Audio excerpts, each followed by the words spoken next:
آج پہلا روزہ تھا۔ سالن، روٹی، کباب، چاول، دودھ، سوئیاں، دسترخوان پر طرح طرح کے کھانے موجود تھے اور شیخ چلی ایسے کھا رہے تھے جیسے آج کے بعد کبھی کھانے کو نہ ملے گا۔ ایک نوالا حلق سے اترتا نہیں کہ دوسرا منہ میں اور تیسرا ہاتھ میں تیار۔ اماں، احتیاطاً ایک پراٹھا بھی تال دو، سارے دن کا روزہ ہے، کہیں بھوک نہ لگ جائے۔ شیخ چلی نے بڑا سا لقمہ چباتے ہوئے غوں غاں کرتے ہوئے کہا۔ اماں جو آدھی رات سے اٹھ کر ان کے لیے سحری کا سامان کرنے میں ہلکان ہو چکی تھی، غصے سے بولی، اب مجھے بھی 2-4 نوالے لینے دے۔ تو اب تک جتنا کھا چکا، اس سے دن بھر تو کیا کسی بھلے آدمی کو مہینہ بھر بھوک نہ لگے۔ ایسے روزے کا بھلا کیا فائدہ؟ اماں تم تو بس ناراض ہو جاتی ہو۔ چلو نہ پکاؤ پراٹھا، مگر کھانا کھا کے شربت تو بنا دو گی نا۔ شیخ چلی نے خوش آمدانہ انداز اختیار کیا، مگر اس دوران ہاتھ رکے نہ منہ۔ دیکھ، ہوس میں ٹھونستا نہ چلا جا، طبیعت خراب ہو جائے گی، الٹی ہو گئی تو روزہ الگ جائے گا۔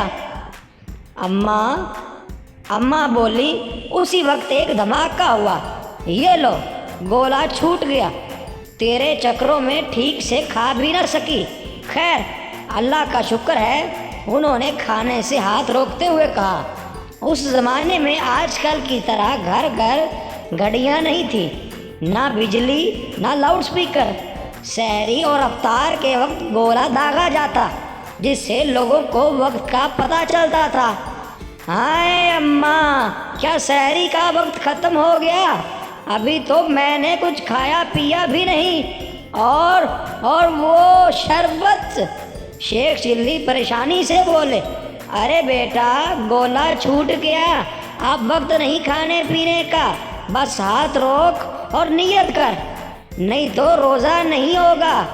اماں، تم نہیں جانتی، یہ گولا چھوڑنے والے خود کھا پی چکتے ہیں تو بس گولا چھوڑ دیتے ہیں۔ دیکھ لو، ابھی گھپ اندھیرا ہے، آدھی رات کا وقت لگتا ہے، بنا دو نا شربت، ابھی سے گلا خشک ہو رہا ہے۔ مسجد گھر سے قریب تھی، اذان کی آواز آئی تو شیخ چلی کو یقین آیا کہ سحری کا وقت ختم ہو چکا ہے۔ 3-4 آدمیوں کا کھانا حلق سے اتار لینے کے باوجود انہیں بھوکے رہ جانے کا غم تھا۔ نماز پڑھ کر گھر لوٹے، اماں تلاوت قرآن کر رہی تھیں، خود بھی قریب چارپائی پر لیٹ گئے۔ پھر آنکھ کھلی تو ظہر کی اذان ہو رہی تھی۔ گھبرا کے اٹھ کھڑے ہوئے، اماں، اذان ہو رہی ہے، روزہ کھل گیا، روزہ کھل گیا، جلدی سے افطاری لگاؤ، میں ابھی آیا ہاتھ منہ دھو کر۔ وہ چلاتے ہوئے غسل خانے کی طرف دوڑے۔ اماں قریب ہی دوسری چارپائی پر سو رہی تھی، ہڑبڑا کر اٹھ بیٹھی۔ اسی وقت شیخ چلی منہ پر چھپاکے مار کے آ گئے۔ نگوڑ مارے، آنگن میں دھوپ پھیلی ہے اور تجھے افطاری کا وقت دکھائی دیتا ہے، ہلا کر رکھ دیا، ابھی ذرا آنکھ جھپکی تھی۔ ارے ہاں، شیخ چلی نے سر کھجاتے ہوئے سوچنے کے انداز میں کہا، ابھی تو دھوپ پھیلی ہے، مگر ہونا افطار کا وقت ہی چاہیے، گلا سوکھا جا رہا ہے ہمارا، بھوک بھی لگی ہے۔ اماں نے سر پیٹ لیا، بولی، ایسا روزہ کب کوئی رکھتا ہوگا؟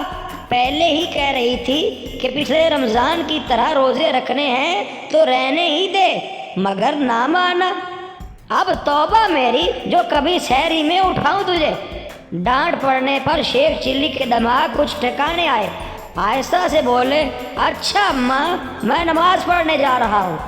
اماں کچھ بڑبڑا کر رہ گئی، پھر انہوں نے نماز کی تیاری شروع کر دی اور ابھی نماز پڑھ ہی رہی تھی کہ باہر شور سنائی دیا، پھر دروازہ دھڑدھڑایا جانے لگا۔ سلام پھینک کر دروازہ کھولا، شیخ چلی کے دوست انہیں سہارا دیے کھڑے تھے۔ کیا بات ہے، خیریت تو ہے؟ کیا ہوا ہے میرے لال کو؟ انہوں نے گھبرا کر پوچھا۔ خالہ، یہ مسجد میں اچانک گر گیا، دوستوں میں سے ایک نے جواب دیا اور اندر آ کر شیخ چلی کو چارپائی پر لٹا دیا۔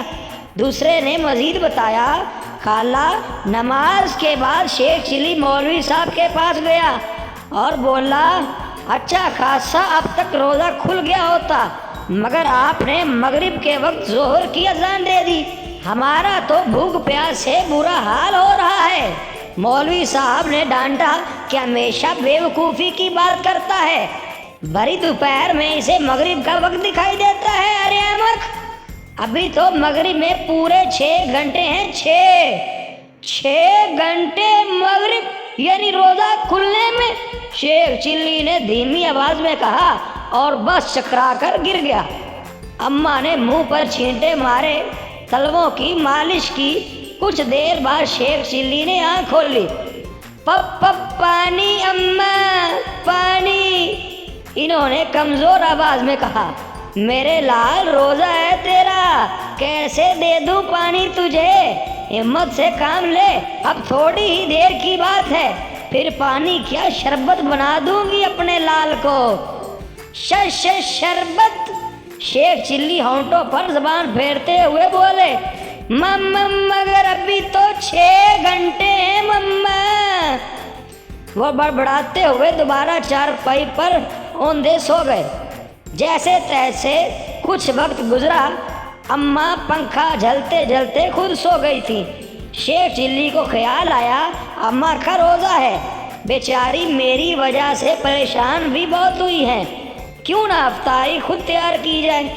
اماں افطار کے وقت سب چیزیں تیار پائیں گی تو بڑی خوش ہوں گی۔ وہ باورچی خانے میں جا گھسے، تسلے میں بیسن نکالا اور لوٹا بھر پانی اس میں ڈال دیا۔ اوہ، یہ تو بہت پتلا ہو گیا، انہوں نے بیسن گھولتے ہوئے سوچا، اور کچھ اور بیسن تسلے میں ڈال دیا۔ اب بیسن بہت گاڑھا محسوس ہوا تو اس میں پھر لوٹا بھر پانی ڈال دیا۔ یوں اماں نے جو پورے رمضان کے لیے بیسن منگوا کر رکھا تھا، انہوں نے ایک ہی وقت میں گھول کر رکھ دیا۔ پھر چولہے میں آگ جلائی اور کڑاہی چڑھا کر تیل کا پورا ڈبہ اس میں اوندا دیا۔ تیل چھلک کر چولہے میں گرا اور ایک زبردست شعلہ بھڑکا۔ شیخ چلی نے زوردار چیخ ماری اور ڈبہ کڑاہی میں ہی چھوڑ بھاگ نکلے۔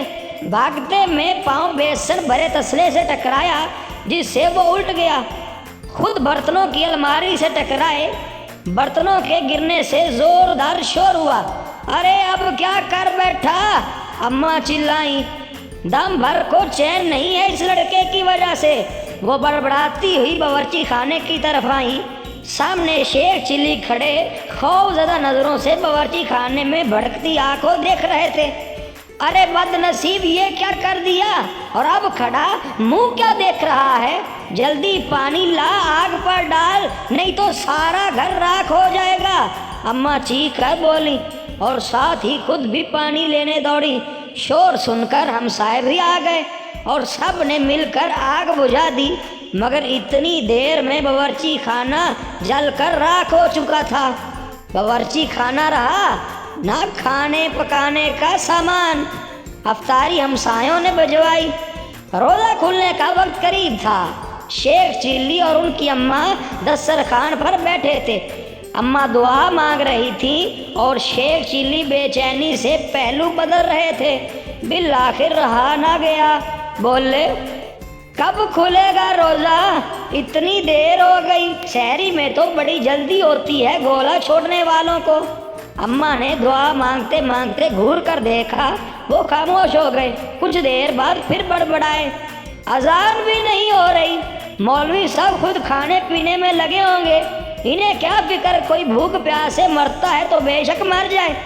اماں کو غصہ تو بہت آیا، مگر صبر سے کام لیتے ہوئے دھیمے لہجے میں بولی، ارے بیٹا، یہ قبولیت دعا کا وقت ہے، اللہ سے اپنے اور سب کے لیے خیر مانگ۔ روزہ تو اپنے وقت پر ہی کھلے گا، یا تیرے لیے وقت سے پہلے ہی گولا چھوڑ دیا جائے اور اذان دے دی جائے۔